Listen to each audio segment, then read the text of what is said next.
নমস্কার, কেমন আছো সবাই? আশা করছি সকলেই ভালো আছো। আমি অপুর সংসারে নতুন একটি ভিডিওতে সবাইকে স্বাগত জানাই। সোমবার, এখন বাজে বিকেল 4:30। 4:30টার সময় ঘর থেকে বেরিয়েছি। ঘর থেকে বেরিয়ে দেখলাম, বাহ, অপূর্ব তো, মানে চারিদিকটা যেন মেঘে মেঘ। এই বুঝি ঝমাঝম বৃষ্টি নামবে। সকাল থেকে ছিল অসম্ভব গরম, একেবারে যেন সহ্যের সীমা পার করে দিয়েছিল আজ। তখনই ভেবেছিলাম বিকেল হতে হতে হয়তো বৃষ্টিটা নামবে, তবে আকাশ দেখে মনে হচ্ছে এক্ষুনি বৃষ্টি নেমে যাবে ঝমাঝম। যাই হোক, রাস্তায় বেরিয়েছি, ছেলেকে নিয়ে যাচ্ছি আমি ক্লাসে। আমরা মানুষ, আমরা সত্যি কিছুতেই সন্তুষ্ট না, তাই তো? এই কথাটায় কার কার মত আছে একবার জানিও তো, যে আমরা সত্যি কিছুতেই সন্তুষ্ট না। যেমন কি, আমরা যখন কোথাও যাওয়ার জন্য ঘর থেকে বেরোই, তখন মনের মধ্যে একটাই তাড়া থাকে, কখন পৌঁছাবো, কখন পৌঁছাবো, এই একটাই তাড়া থাকে, তাই না?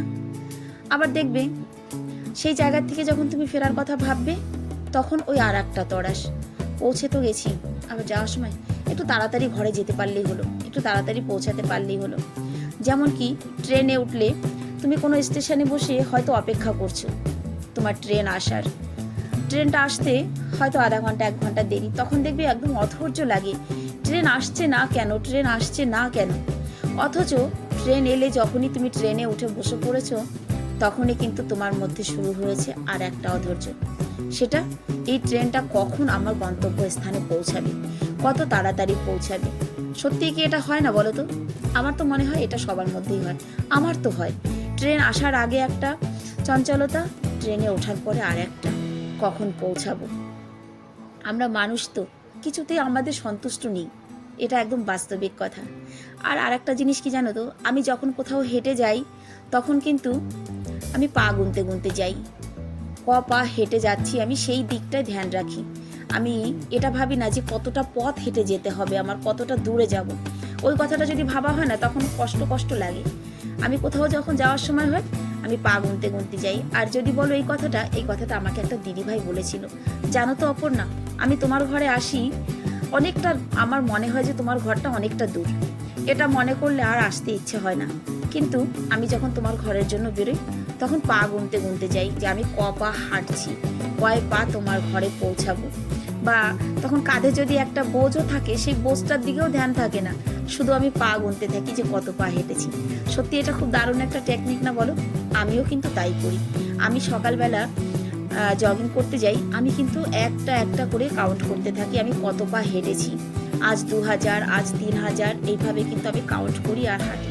তা না হলে না, মানে মনে হয় যে কষ্ট হয়ে গেছে, আমার কষ্ট হয়ে গেছে। আর যখন আমি কাউন্ট করতে করতে হাঁটি, তখন দেখি মানে আমার ধ্যানটা ঠিক সেই দিকেই থাকে, আমি দিব্যি আমার লক্ষ্যে পৌঁছে যাই বা পুরো করতে পারি।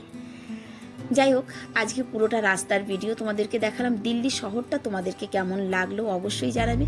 অনেকেই বলে দিল্লি গ্রিন সিটি, সত্যি কি ভিডিওটা দেখে তোমাদের দিল্লিটাকে গ্রিন সিটি মনে হয়েছে কি না সেটা একবার জানাবে। দিল্লি কিন্তু সত্যিই গ্রিন সিটি, অপূর্ব সুন্দর। তবে দিল্লি নিয়ে অনেকের ধারণা আছে যে দিল্লি নোংরা, দিল্লিতে এই সেই। হ্যাঁ, আমি এটা বলবো না যে সব জায়গায় একরকম, কারণ সব জায়গা একরকম হতে পারে না, সব জায়গা একরকম হয় না। কিছু কিছু জায়গা আছে দিল্লিতে প্রচণ্ড পাবলিক, যে কিছু কিছু জায়গা পাবলিকরা নিজেরাই নোংরা করে রাখে, এটা পাবলিকেরই দোষ, সরকারের কোনো দোষ নেই এতে। দেখো, কথা বলতে বলতে আমিও অনেকটা পথ কিন্তু পেরিয়ে চলে এসেছি ছেলের ক্লাসের কাছে।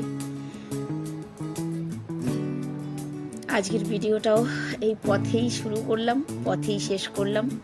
তোমাদের যদি ভিডিওটা ভালো লাগে, অবশ্যই সুন্দর করে একটি কমেন্ট করে জানিয়ে যাবে। দেখা হবে নেক্সট ভিডিওতে। সবাই ভালো থাকবে, সুস্থ থাকবে, সবাই নিজের নিজের খেয়াল রাখবে। সবাইকে রাধে রাধে।